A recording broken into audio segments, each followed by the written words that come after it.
Hey everybody, John Ploskina here. You all know what's going on, so what I'm going to do is I'm going to read some tweets to you from a guy that I really like. His name is Donald J. Trump.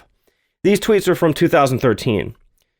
We should stay the hell out of Syria. The rebels are just as bad as the current regime. And what will we get for our lives and billions? Zero. President Obama, do not attack Syria. There is no upside and tremendous downside. Save your powder for another and more important day.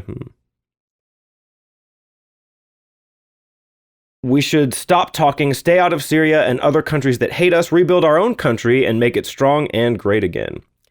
Oh, here's a good one. I like this one. Russia is sending a fleet of ships to the Mediterranean. Obama's war in Syria has the potential to widen into a worldwide conflict. What will we get for bombing Syria besides more debt and a possible long-term conflict? Obama needs congressional approval. That's a really good one. And this is the last one. The president must get congressional approval before attacking Syria. Big mistake if he does not. I sure do wish that Donald J. Trump was president right now. Because I was actually planning on making a video about Donald Trump and Syria a few days ago. And that video was going to be very different than this one. This is some of the stuff that I had in my notes for that. Headline, Assad must go no more. U.S. government shifts priorities in Syria. Washington priorities in Syria have changed with the new administration, and the U.S. will no longer focus on the removal of President Bashar Assad. Our priority is no longer to sit there and focus on getting Assad out, Ambassador Nikki Haley told a small group of reporters on Thursday. Our priority is really to look at how we get things done. Who do we need to work with to really make a difference for the people in Syria? And Secretary of State Rex Tillerson added that the future of President Assad will be decided by the Syrian people. And one more awesome quote from Press Secretary Sean Spicer. There is a political reality that we have to accept in terms of where we are right now. We believe that there's a need to de-escalate violence and to have a political process through which Syrians will decide their own political future. And then the headline last night, U.S. launches missiles at Syrian base after chemical weapons attack. So what's going on here, folks? Were we bamboozled the entire time?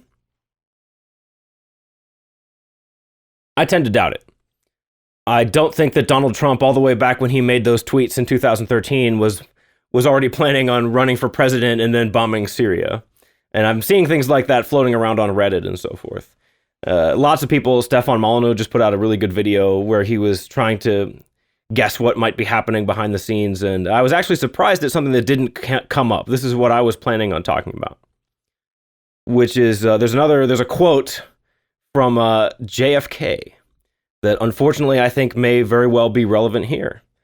And that is, he said that after the Bay of Pigs invasion, he was planning to break up the CIA and scatter it into the winds. And just a few days after that, his head was broken apart and scattered into the winds. And there have been many people who have speculated that this was a kind of coup, where people who worked deep into the government removed somebody who was a problem.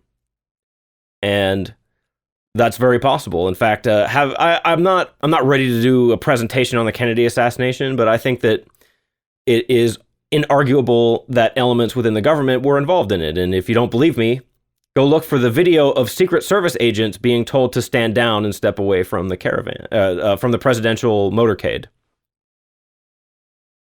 Where'd that come from? Somebody had to order those people to move. You could see that they're upset. You can see that they don't want to abandon their post. They know what they're doing is wrong. They know it's the wrong order. And they walk away anyway. They have to. And so I'm sure there's some form of pressure being brought to bear on Donald Trump here. Now, the official line is that Trump has seen video of the gas attack that happened in Syria, and that this video moved him to the point where he was willing to engage in violence. And he said that no child of God should have to suffer such horror. And now he seeks to build a coalition of other countries who are willing to go in and take out Assad. Yes, Donald Trump is now going in to build a coalition of the willing. This is George W. Bush shit, folks. And one other thing that I think needs to be mentioned here there's a lot of evidence to suggest that the 2013 Syrian chemical weapons attack was a false flag, that this was not carried out by Assad, and that U.S. intelligence agencies were aware that it wasn't Assad, and that it was used as an excuse, as a tactic, to try and get people to engineer consent for going into battle in Syria. And that seems to have happened again. Perhaps even Donald Trump's consent has been engineered, because already there's some evidence to suggest that this new attack may have been a false flag. I know Russia's side of the story is that this was an accidental release of chemical weapons that were being stored by rebels who were working against Assad. That might be true too. I don't know. The thing is, it may be years before we understand exactly what happens. And Trump has leapt upon this intelligence to lash out with violence now. And so the question that we need to be asking ourselves here is, was this a mistake? Was this an error in judgment?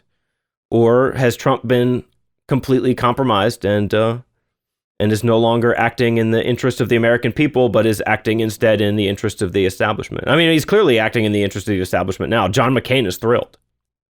I had an article of John McCain quotes where he was all pissy about the Donald Trump's Syria policy.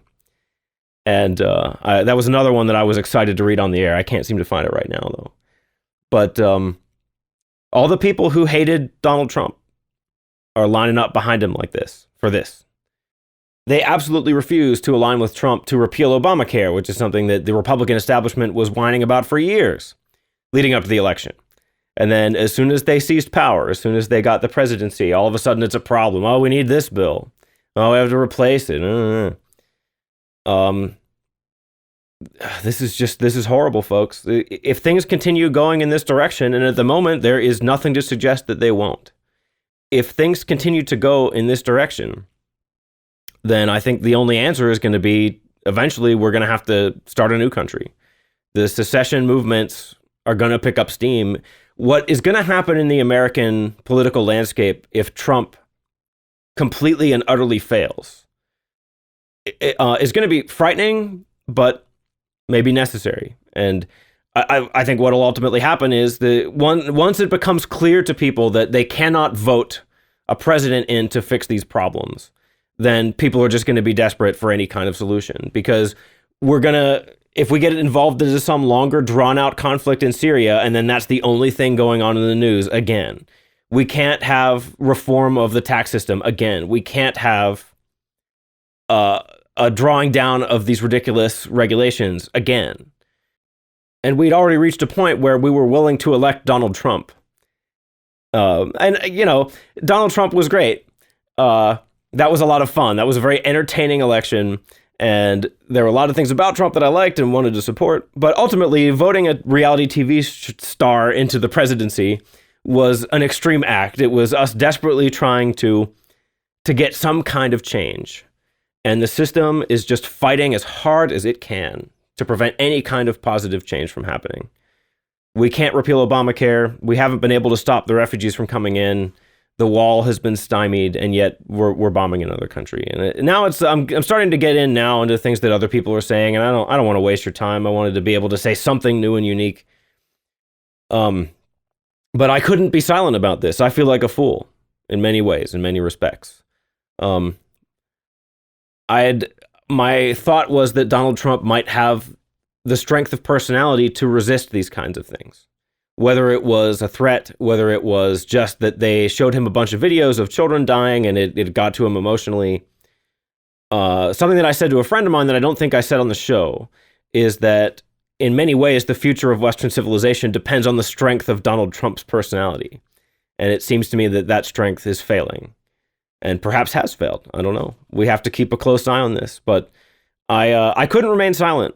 I'm about to go to work, but I had to come on the air, and I had to express, because there's some people who are trying to rationalize this. And I guess, and I understand, there was, in my head, I also wanted to go in and find a rationalization. I also wanted to be able to find a way to say that this makes sense, but I just don't see it. I think that he was either threatened or just completely fooled, because, and I know that it seems easy from our perspective to just say no to a new war.